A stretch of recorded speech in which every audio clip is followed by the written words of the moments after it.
This is election 2026. South Australia decides. Live from Nine's election headquarters in Adelaide. Well, a very good afternoon and welcome to Nine's special coverage of election 2026. SA Decides. I'm Brenton, Ragless. And I'm Alice Monfries.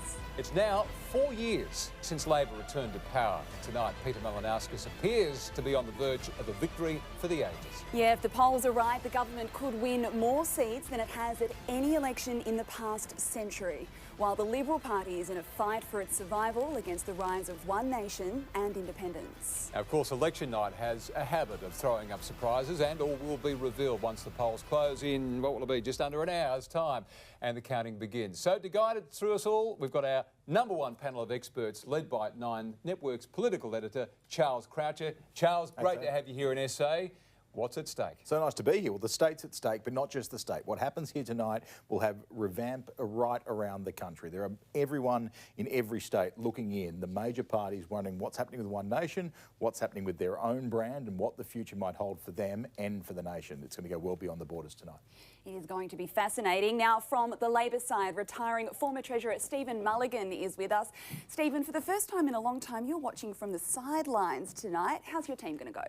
Yeah, we're expecting a fairly strong result, I think. But as Charles said, the really interesting aspect to this election, which maybe we didn't even expect 6 months ago, is the rise of One Nation and how that's going to impact some of the seats, particularly those seats with a lot of candidates. And there'll be some really complex counts, and I'm expecting a few upsets. Well, great to have you here, Steve. Thanks so much for joining us. And the Honourable Michelle Lensing, welcome to you, Shadow Minister. And of course, not only that, leader or member of the Legislative Council. I've got to ask you from the very start, do you think that Liberal have any hope of winning tonight? Oh, very slim. Yeah. Look, you know, we've followed the polls like everybody else. I don't think there'll be a surprise upset in terms of which party's going to be governing after tonight. How are you feeling right now? Oh, look, you know, politics is politics. Yeah. You can't take it personally, Sure. and we've just got to always look forward. Great stuff. Well, certainly a tough ask for the Liberals tonight, but we appreciate having you with us, Michelle.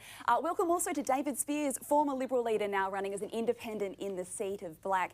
Now, of course, David, it's been quite a turbulent term for you. How do you rate your chances tonight? Look, I think there's a pathway for me to win the seat of Black, but it's a difficult, complex pathway. It was always a long shot, me running for this seat, but it was a good thing for me and it was a good thing for my community. I'm glad I've done it and I'm glad I can be here tonight. Yeah, we're really thrilled to have you here too. Thanks so much, David. Great to have you here. And of course, Gus McDonald, our own political reporter. Man, you've had a busy few weeks on the run. It's been a hot campaign. How have you found it? What do you think about tonight? Well, it's going to be interesting, isn't it, Brenton, no matter what the result is. Of course, we know Ashton Hearn took over the Liberal leadership role with only just over 100 days to go. So a fair mountain for her to climb. That's been her own words to do to win an election tonight. And going up against the Premier and the Labor machine is going to be tough, but it'll all be interesting to see how it plays out. It certainly will. We have been across every single step of the campaign, Gus, and across the state tonight, we are in all the key seats and battlegrounds.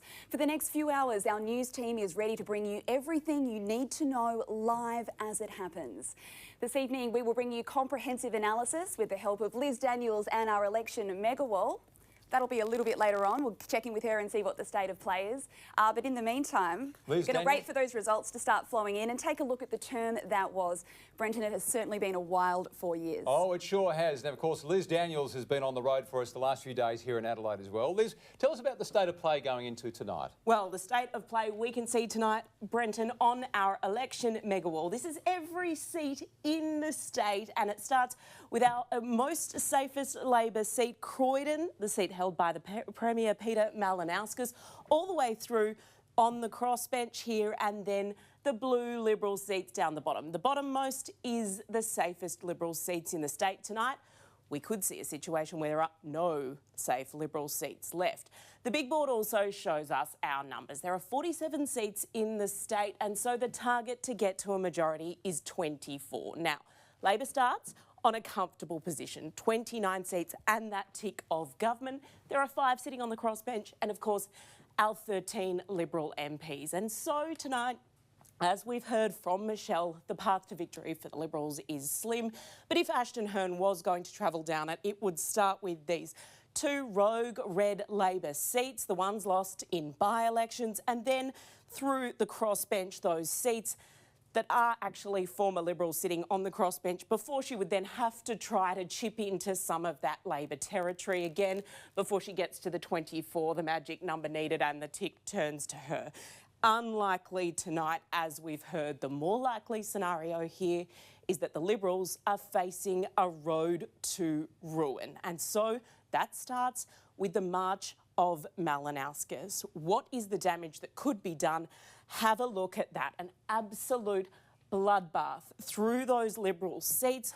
But as bad as all that red looks, that is only half of the story tonight. The other half of the story we are, of course, waiting for is the potential for a One Nation orange blaze. And so where does Pauline Hanson like her chances? Well, Mawson, that could be the first seat because there is a retiring Labor MP here, very popular. That could leave that vulnerable. Pauline Hanson and Barnaby Joyce have spent a bit of time campaigning in Narungga. They like their chances there. And then, of course, we've got this messy situation in MacKillop, the MP on home detention, and Flinders, a Melbourne Cup field of contenders. We could see a situation where One Nation comes through the middle there. There's also a lot of very popular local independents campaigning, especially in Finniss. There's one there that could see another crossbencher added. So by the end of the night, this is just a situation of what the numbers could look like. Have a look. A Malinauskas supermajority, that would be looking like a record for South Australia. You've got a huge crossbench, potentially up to 8 even. 4 lonely Liberals. 1 Liberal left in South Australia in Bragg. That's the potential tonight with a situation where the crossbench is bigger than the Liberal Party. So, Charles, in that spot, how do we look at an opposition and who ends up leading it? In that spot, Ashton Hearn would stay opposition leader because she has won her seat and the Liberal Party have 4 compared with One Nation, plus Michelle's colleagues in the upper house. So that'd be okay. However, if One Nation have more seats than the Liberal Party, the Westminster Convention says they become the opposition. It is not a likely scenario, but it is a possible scenario. Wow. And it's not something we ever thought we'd be talking about at Christmas. You know, it's not too far into 2026. Yeah. It would be an earthquake if that were to happen. Phenomenal. Michelle, how do you feel hearing that? Oh, look, I'm not surprised. I think, you know, we've seen the polls for quite some time that I think have predicted that we were doing really, really badly. I think Ashton, quite frankly, has helped to lift the nose of the plane from plummeting into the Southern Ocean, if you like. Look, I suspect a seat like Bragg we should hold. I think there's a level of incumbency, I think, that will assist with some of our MPs. The regional ones are potentially 3 or 4 quarter contests. We're really not going to know the outcome of those tonight. Michelle, if that does worry you, do you wish Ashton had taken the leadership earlier? Oh, look, I think a lot of us would have liked Ashton to be the leader much, much earlier. But you've got to respect people's personal situations. And, you know, she stepped into the breach. There's no point looking backwards. We've just got to look forwards. But I have to say she's done a phenomenal job. And everyone says good things. For sure. Well, soon we'll see the numbers start to flow through, and as we wait for those results to start flowing in, let's take a look at the term that was. And yeah, as we said, Brenton, it's been a wild 4 years. Sure has. Drug scandals, jail terms, home detention campaigns, along with a revolving door of Liberal leaders. Here's our own Gus McDonald on how it all played out. 4 years ago, a landmark win. Obviously, it's an extraordinary opportunity, an extraordinary moment in time. And a landslide loss. It's been an honour and a privilege and a pleasure to serve. Stephen Marshall's 1 term as Premier swiftly over. And in strolled David Spears, leader number 2. Making it through a little more than half his term before he quit. I've just had a gutful. And then scandal. Did not snort a white powder. No, I certainly did not. That is very troubling. The member for Black and one-time alternate leader of our state, now convicted drug supplier. I'm very remorseful. His replacement was all confidence. The Liberal Party will win the state election in 2026. A lofty goal passed on to leader number 4. Awesome. It's Ashton Hearn who's taken this party to the polls, and she's only had 15 weeks to do it. There is no doubt that we have an absolute mountain to climb. A tough term for the Libs. So, how did the new government do? On big sporting events, Adelaide will become host to MotoGP on a street circuit. but on the health promise that arguably won Labor the 2022 election. To fix the ramping crisis. Today, new numbers revealed ramping rates had hit an all-time high, the worst seen under any government. They have doubled the crisis that they were elected to fix. And as for that hydrogen pledge, there was a save for the embattled Whyalla Steelworks. It's a giant emergency funding package designed to ensure steel is made here for generations to come. And questions about how they handled the crisis when algae took over our coast. Ill-prepared and asleep at the wheel. If there was a silver bullet solution here, it would have been deployed a long time ago. And who could forget the implosion of Writers' Week? Australia's largest free literary festival has been sensationally axed After a pro-Palestinian author was uninvited, inviting claims the Premier had overstepped. I've got a responsibility, I think, to advocate against any rhetoric that I think inflames hate speech or, Islamophobia or anti-Semitism. Political scandals have dominated. Fraser Ellis, the Narungga MP, guilty of deception. This is just a sideshow that I have to attend to every now and then. Still running for re-election as he appeals. And in the southeast, a prison stint for Nick McBride. It's been a hell of an experience. He won the seat of McKillop as a Liberal, but tonight is an independent on home detention, contesting this election and domestic violence charges. I've never seen anything like that. Or like this, Troy Bell's Mount Gambier seat up for grabs. Other nerves. He's in jail for theft and fraud. His sentence only handed down in October last year, so a by-election was held off with the state vote so close, something thousands of other South Australians weren't spared in the last 4 years. Vicky Chapman's seat of Bragg kept Liberal before Stephen Marshall's resignation. Well, good morning. One last press conference. Turned Dunstan red. And then, of course, the seat of Black, vacated by David Spears, again growing the government's numbers. So, with all that change, this is where we stand in the lower house heading into tonight's count. Labor has 29 seats, Independents 4, and Troy Bell's seat is still vacant. The Liberals are down to 13, and there are worries they might get through this election with just a fraction of that. And of course, the One Nation surge could change the makeup of here and in the upper house completely. Thank you for coming to Adelaide. Oh, beautiful. Pauline Hanson with Corey Bernardi leading a suite of SA candidates for the first time. Polls show they have the support. We'll see in the next few hours if they do. Oh, well done, Gus. That's very entertaining, mate. So I can't believe all of that happened in just 4 years. Where do we even begin? Let's start with you, David Spears. Welcome again. Great to have you here. You featured quite prominently, I have to say, in that little featurette there of Gus's. You quit the Liberal leadership. You received a criminal conviction there. You resigned from Parliament. Tonight, you're here, you're back, you're running as an independent. Would have many people scratching their heads as to why. Can you help answer that for us tonight? Well, look, it's an opportunity for me to reconnect with my community. I'd never really gone away. I didn't leave the area. I stayed there, stayed involved. And when the algal bloom unfolded, there was a push from many people for me to get involved with advocacy around that. I'm a coastal person. I was former Environment Minister 4 years in that role. And I was able to put lots of ideas out there as to how we could recover. Not necessarily how we deal with that crisis in the short term, but how you have serious environmental recovery. There was nothing much forthcoming from the government. There was even less from the opposition. So I started to advocate, push myself out there, and it went from there. Look, I am the underdog in this election tonight in the seat of Black. There's no doubt about that. There's a big Labour vote. There's a complicated One Nation vote. But I've spent the last few weeks out and about in that electorate in a really engaged way, and it's been good for me.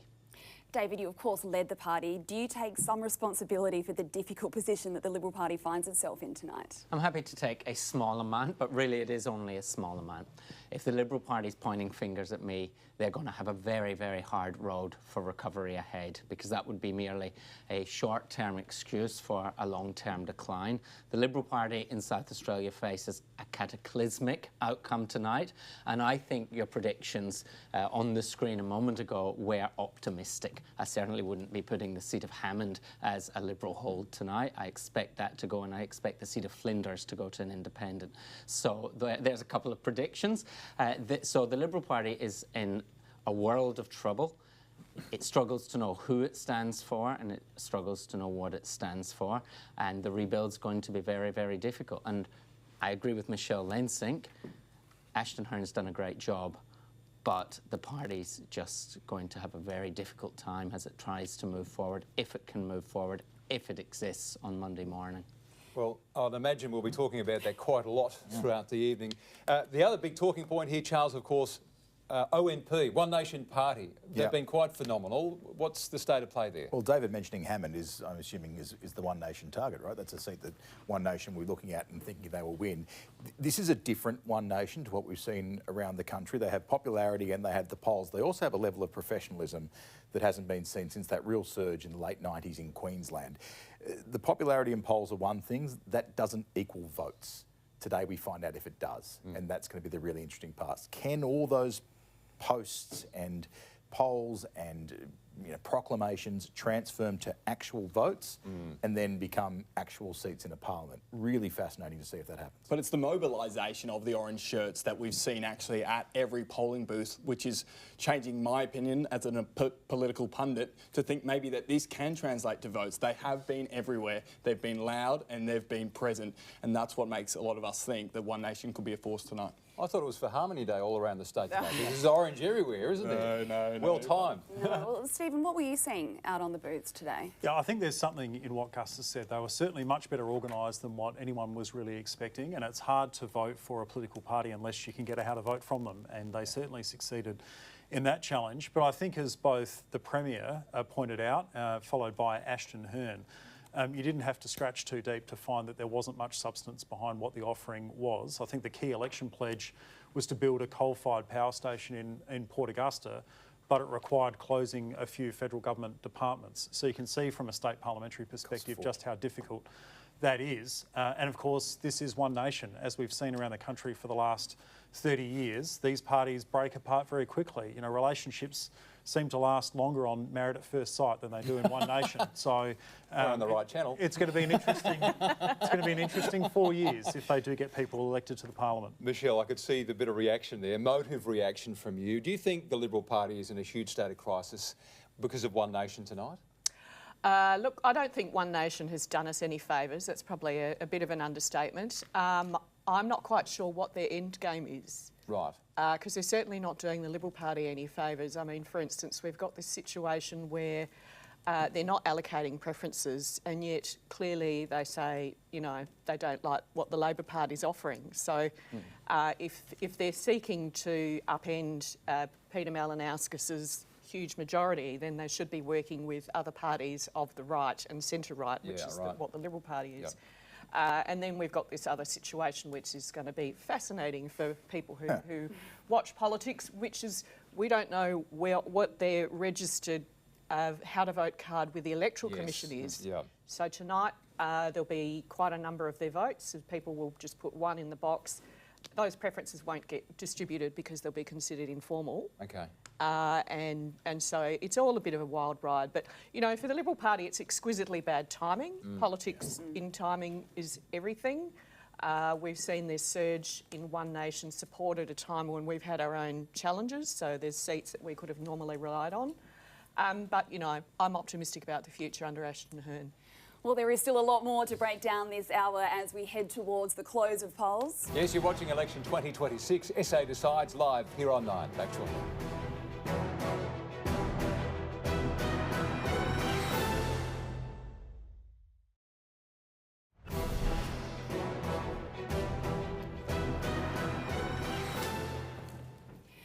Welcome back. As we count down to the close of polls at 6 p.m, we have teams inside the main camps. Let's cross now to Labor HQ at Memorial Drive, where 9 News presenter Will McDonald is. Will, that is where the Labor faithful will gather tonight. Yeah, they certainly will be, Alice. We are here at the rather picturesque Memorial Drive. Sadly, the curtains behind me have been pulled down, but just before we had a wonderful view over the River Torrens, the sun. It is quite amazing. But at the moment right now in here, it doesn't really look like a political gathering. It looks more like a broadcast studio. There are cameras everywhere. People are setting up with lights and things like that. So it's quite busy, but we're yet to see any of the real Labor faithful arrive here yet. Of course, they're probably still out there on the booths. They're trying to get those last-minute votes, of course. But it is expected to be really busy here, and it's not the biggest of venues. So I expect that when those numbers start coming in and the people start arriving, you're going to see a very, very full house right here at the Drive in this function centre we're in. It's going to be a pretty basic stand-up function, cocktail style with a bit of finger food. We've got the menu, traditional menu here, spring rolls, Asian satay. We've got a bit of pies and pasties. So a bit of a pie and pasty night here. Nothing over the top for what is probably going to be a massive victory, even potentially a record victory, of course. Peter Malinauskas, he was out voting earlier today as well as the Premier, of course, keeping things very low key while he did it with his family, but of course ready to get back to work if the polls are right. And Labor has that massive victory as well. The Prime Minister has also been in town here supporting the campaign today on the final day of the election. He was out and about with Peter Malinauskas in some of the suburban seats there. So it's been quite a big day. Not quite sure when the crowd will start arriving, obviously after 6 o'clock, but it's going to get really, really busy, and looking forward to how this night unfolds, Alice and Brenton. Well, it's a good thing you're early. You get an early start on all those pies and pasties, Will, and of course we'll see you soon for the 6 p.m. Bulletin. Now, Liberal HQ, that's at Morfordville Racecourse. Nine's Beth Excel is there. Beth, there may not be a lot there to celebrate tonight. How's the mood already?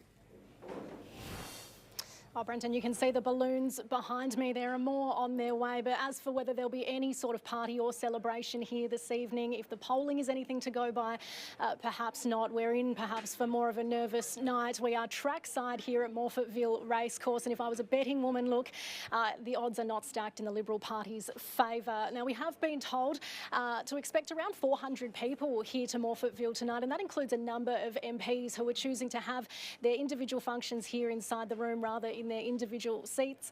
Right now, though, I think the media contingent to my left are outnumbering any party faithful in the room. Of course, you can see the lectern behind me. It's the all-important place where Ashton Hearn will, we're expecting around any time from 8 o'clock tonight, take the stage and address the party and South Australians. Right now, she is in her seat of Schubert in the Barossa Valley. That's where she cast her vote earlier this morning. That's where she'll spend the start of her evening tonight with family, her young son and volunteers, and then we are expecting, as I said, for her to make her way the hour's drive or so here to Morfordville for around 8 o'clock. Look, it's been a tumultuous term for the Liberal Party. 4 leaders in as many years. Of course, Ashton took up the reins around 100 days ago. She, in December, sat in our news studio where all of you are now. She said, we have a mountain to climb. Whether or not she's done it, that's the question on everyone's lips. How many seats the Liberal Party will be able to retain, that's the big question tonight. Thank you, Beth. I can't but help notice heaps of balloons. There's a lot of balloons. Nice big balloons in Liberal HQ, no balloons in Labor. Is that what's going on there? We're very frugal. Unless it's taxpayer money. Oh, there you go. So it's done. You can't use the printing allowance now, can you? That's not... So is Labor, One Nation, going to pop those balloons of Liberal tonight? I think there'll be some impact on the Liberal numbers in the lower house, that's for sure. All right, well, let's break down the campaign a little bit further. I want to have a look at how both of the leaders have fared. Now, Gus, you, of course, have been across every single step of the campaign, every policy, every announcement. What were the standout moments for you? Well, there were two big standout moments, and they were two slip-ups, one from the Labor Party and one from the Liberal Party. We saw the Labor machine slip up with their spin doctors. It's about 2 weeks ago now. They released an email to the media to discredit a grieving widow who had gone to the media to complain about ramping. That was a tough 5 days for the Labor Party and Peter Malinauskas and the Health Minister, Chris Picton. But also, just days later, we saw the Liberals slip up, and that was through a candidate that they had to disendorse. Carsten Woodhouse, who was standing in the seat of right in the northern suburbs, was found to have said some pretty controversial things, and then he was moved on from the party. So it's been interesting. Two major slip-ups from the parties. It'll be interesting to see how that'll impact tonight's vote. Guys, I have to say, I do feel sorry for Ashton Hearn because she really didn't have much time to make her mark. How do you reckon she's feeling? How did she go? Well, Brenton, I think everyone on this desk would agree she's a seriously talented performer. She did get cut through in those last couple of weeks. 100 days, though, or just over, to try and win an election. It's too tough of an ask, you'd have to think. All right, Gus, thank you so much. You're watching Election 2026. SA Decides. Here on 9, we're back in just a moment.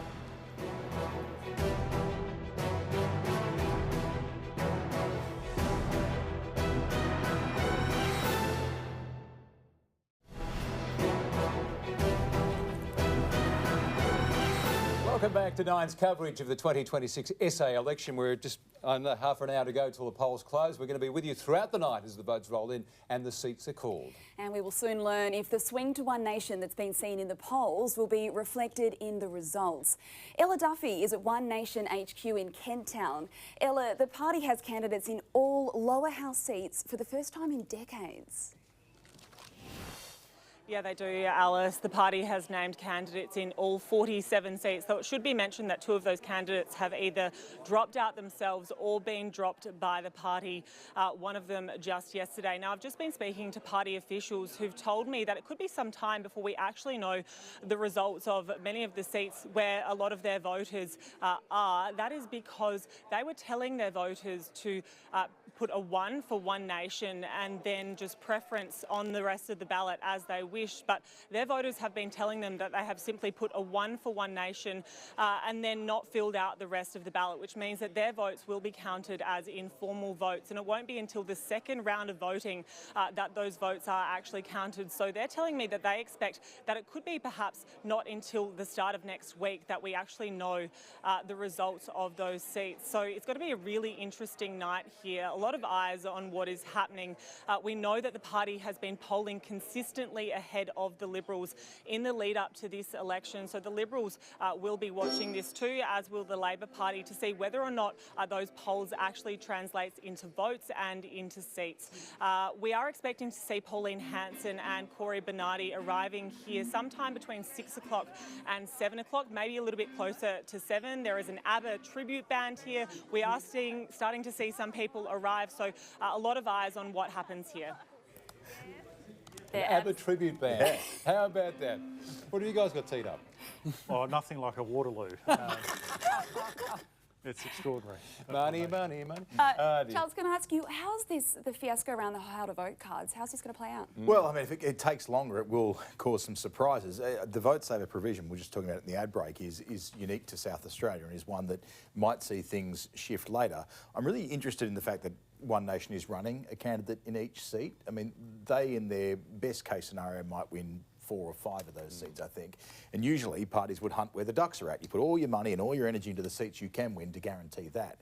What running in every seat tells you is they're really eyeing the upper house. That's where they think they can make the most impact in this election. By putting a candidate in every seat, you hand that how to vote card, however it's filled out or not filled out, to every voter, and you get the chance, not just in the lower house where government's formed, but the upper house as well. And I think this is a real push to get Corey Bernardi in there as their first spokesperson, and then anything after that would be a bonus. Well, as a lot of us predicted when they first announced they were going to run in all 47 seats, a party like One Nation that doesn't have a machine behind them, we were going to see some slip-ups, and we have. We've seen a candidate just yesterday, AOE Baxter, disendorsed after we found out revelations that a UK court is chasing him for charges of unconsensual sexual touching. All right, Gus. Well, the Premier and Opposition Leader, they've been chasing last-minute votes today and casting their ballots. Gus McDonald was with them. Peter, polls closing today. How are you feeling? Oh, I'm nervous. I'm always anxious before an election. You don't know the outcome. there's a fair bit at stake, and I'm very keen to see what the South Australian people determine about the future of our state and who's going to lead it. And if you are re-elected after today, your number one priority will be? Undoubtedly making sure that the economic growth we're achieving translates to improved living standards. And I think the best policy lever we've got available to us at a state level is housing. Considering current polling, are you worried that this parliament could be quite fractured in the different types of parties that are elected? Well, I'm not going to make any assumptions on the polling, and you've heard me say that time and time again. Let's wait and see what the South Australian people determine. All I know, if I'm leading the parliament, I'll be very happy to work with others if we're working together in the interest of the state. Thanks so much. Cheers. Well, I'm here now with the opposition leader, Ashton Hearn. Ashton, when you took the role as leader just over 100 days ago, you said you had a mountain to climb. Do you feel you've climbed that mountain? Well, it's not over yet. We'll keep fighting right up until 6 p.m. when the polls closed. But I've really enjoyed the campaign. We've got some great policies that are just focused on getting those bread and butter issues right. And yeah, we'll keep fighting right up until 6 p.m. It's just getting those basics right. So rolling out 50-cent fares, reform when it comes to stamp duty, capping council rates, payroll tax, so making sure that businesses can get ahead here in our state. These are just the basic things that I think the current government have taken their eye off the ball with, and it really forms part of our general view that a government is there to ultimately get out of the way. You've got to create that environment for businesses and individuals to succeed themselves. Do you feel like you've been able to successfully sell that message in the last few weeks? Oh, there's no doubt it's been tough. I mean, there's a lot going on. Ultimately, all you can do is get out and speak to as many people as you possibly can. Awesome. Best of luck. Thank you. Thank you. Thanks, Gus. Yeah, well done. It's going to be a fascinating night, and we'll be with you for every moment. We certainly will. This is Election 2026. SA Decides on 9.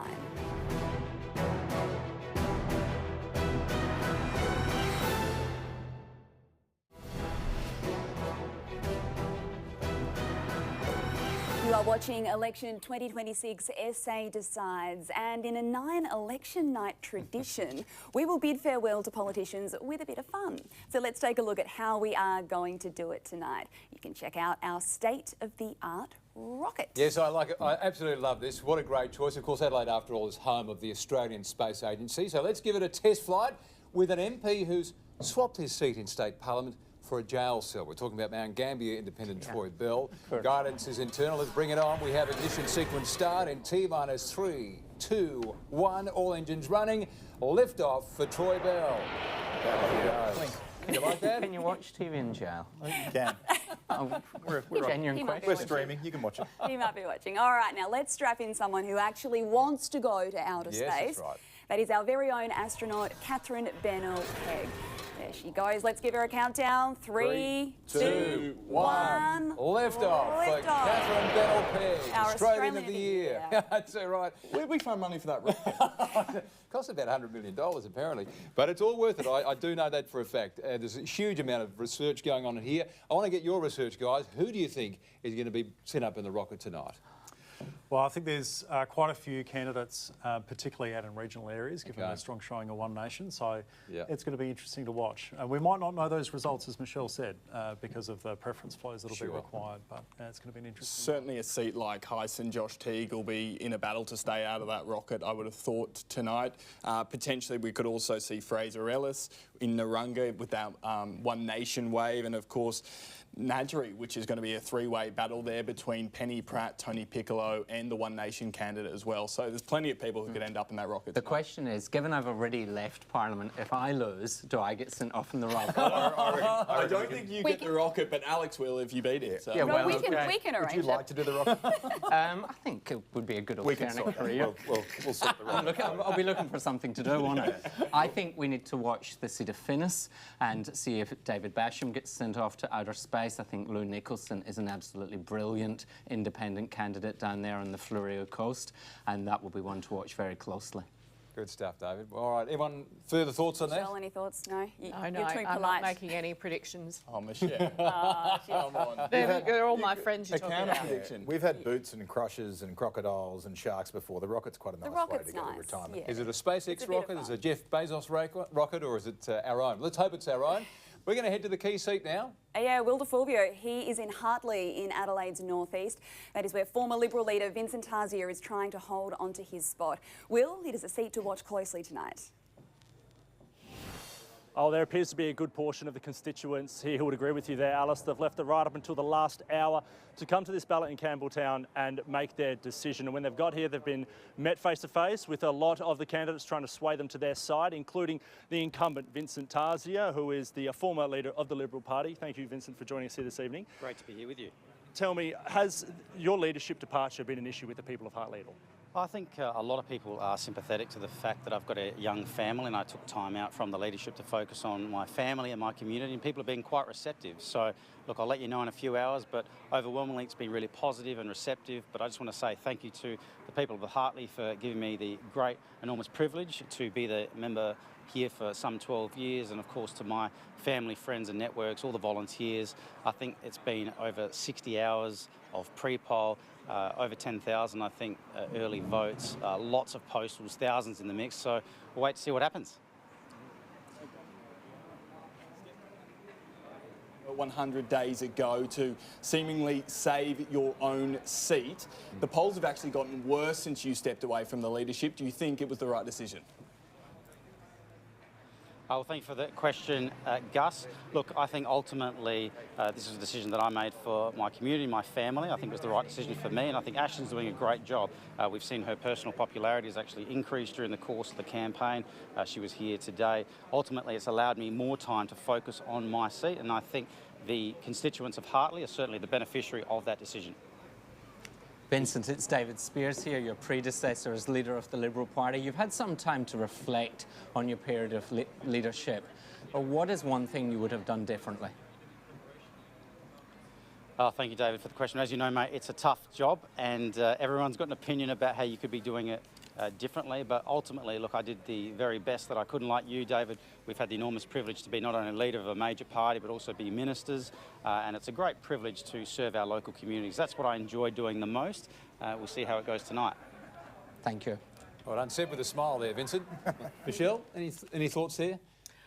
Look, I'm talking about the vibe that I pick up from people on pre-poll, which has been pretty positive about Vincent. He is very well known to be a exceptionally hard-working local MP, so fingers crossed that he pulls it across the line. And if tonight goes the way that the polls are suggesting, you need people like him in the parliament.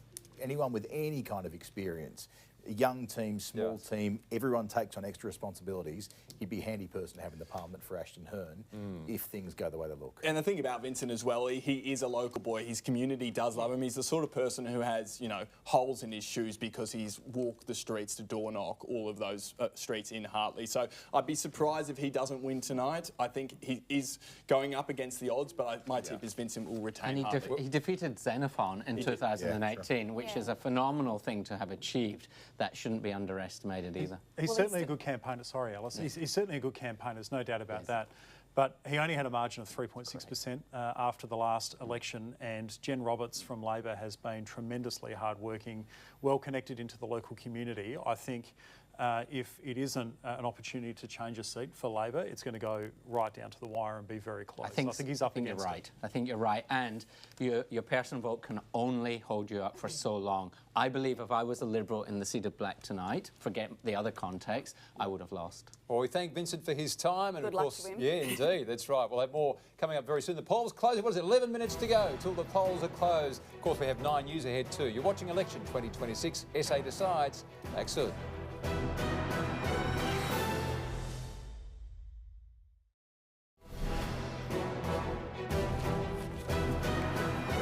Welcome back to Nine's coverage of the 2026 SA election. One of the most fascinating stories of this election is that of Nick McBride. We'll be watching very closely tonight to see if the Liberal turned independent will keep his seat while on home detention. Shannon McDonald is in Narra Court in his seat of MacKillop. Now, Shannon, is there a real chance Nick McBride can win while contesting DV charges?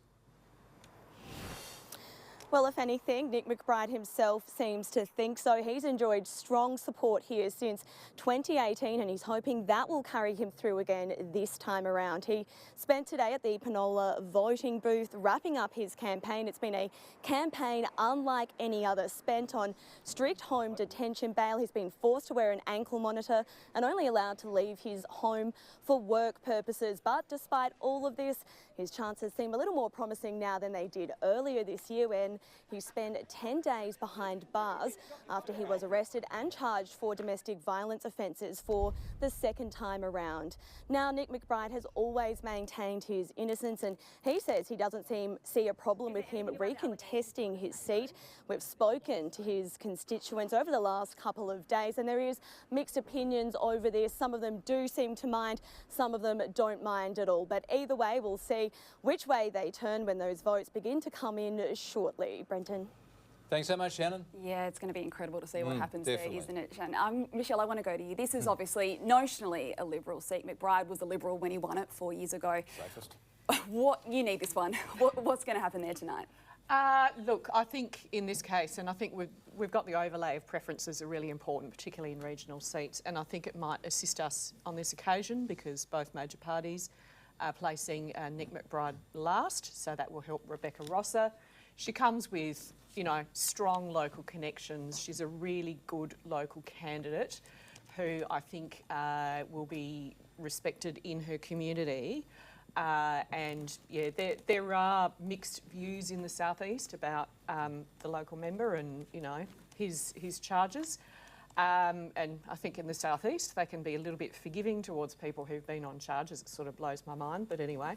But yeah, Rebecca Rosser, I'm got my fingers crossed for her as well. I think she'll be a huge asset and part of the rebuild. All right, thank you, Michelle. Well, let's bring in Liz Daniels. Liz, what are the main factors that are likely to hurt the Liberals tonight? Well, Brenton, the number one factor is, of course, the popularity of the Premier. But there are a number of complexities in this contest too. And so we'll zoom in on some of the battles facing Ashton Hearn on our election mega wall. And one of them is, of course, those retirements. These three men have decided to leave politics and leave their seats vulnerable. They take with them their personal vote, especially someone like Matt Cowdery, an MP who is Australia's most decorated Paralympian. So you combine that with a statewide swing against the Liberals that could be as high as 20%, and it is all one-way traffic tonight, all steaming away from the Liberal Party. The other major concern tonight for the Liberal Party is, of course, the One Nation factor. Pauline Hanson has cast the net wide right across regional South Australia, and that means that there are Labor MPs to be swept up in this challenge too. Giles is the seat that is home to the Whyalla Steelworks. Mawson, we've mentioned, the retiring popular local MP there. Mount Gambier, a complicated situation there. That is actually vacant. Troy Bell in jail. Then you've got, of course, MacKillop. We just went to MacKillop. Nick McBride, the home detention MP. And, of course, these Liberal seats where there will be, as we've spoken about tonight, complicated 3-4 cornered contests. The preferences are going to take a long time to count. We will come back to this board at the end of the night to be able to see how many, if any, of these have turned orange. Plenty of talk about One Nation on the panel, plenty of talk about One Nation online. Hashtag SA Decides is the hashtag we're following. Hit it up and hashtag that because you might see yourself on the mega wall. We're going to have a look at what One Nation is saying on socials though right now. This is a momentous occasion for our party. With Corey Bernardi in charge, be prepared for some major impact. Now, the major impact tonight is, of course, what you say, and we are tracking what you're saying at home too. Head to 9news.com.au or scan that QR code on your screen right now because you can then vote in our poll. We've already had some results through. What's your favourite part of election day? These are our first results of the night, everyone. 74% say that it's exercising my democratic right. 15.5% say it's the democracy sausage. I would have thought that would have been a bit higher. 5.5% say they didn't vote, and I'm really hoping those people are just too young to vote and that they're not skewing the results tonight. And of course, getting out and about, say 5%. Very civic-minded citizens here in the state of South Australia. Definitely. Good on you. But of course, the big conversation is really preferences tonight. And Charles, with that One Nation preference deal, have the Liberals just signed their own death warrant? Well, it's potential, right? They're playing for themselves here, and it's really a game for keeps. Without having those One Nation preferences flowing, and with that vote saver rule, we don't know which way One Nation will flow. So that's going to be a big mystery of tonight, is when that all breaks down, particularly 2, 3, 4-cornered contests like we're going to see in some of those regional seats. Gus, any final thoughts from you before we head to the news? It's just going to be a fascinating watch, isn't it? This One Nation inclusion in this election has turned what we thought was going to be quite a dull contest into a really, really interesting one. So can't wait to see those numbers roll in. It's going to be a bit of fun, especially with this panel. And I'm looking forward also to going into the headquarters of each of the rooms there and getting the vibe and the feel tonight, which we will, of course, after the news at 7. And I think there's still some democracy sausages left in our kitchen as well. So we're going to have a bit of a break and then we'll come back. And I know during the news too, we'll get a bit of a wrap about how the day's actually gone. I have to say, I do love, for us as a family, we love today, it's election day is collection day for the CFS, right? So g'day to all the CFS volunteers that are out there today, collecting for all their local brigades. That will, of course, help them with their emergency services levy and so on. But all the cake stalls and everything else, it's a great vibe. It's a real community. Blessed with great weather. And so we're really looking forward to just sort of seeing how the evening goes from after 7 o'clock. And we love having your company. Make sure you get involved with us, get involved on social media and be part of what we're doing here in the audience tonight. We'd love to get your feedback. There we have it, the countdown clock. We're about 30 seconds, not even 30 seconds away in the countdown clock. We're about to hit 0 with the polls about to close. For now, though, we're going to take you to our 6 p.m. bulletin. Then we'll return along with our panel experts for the vote count. Right now, though, our special coverage continues on 9 News Adelaide with Will McDonald.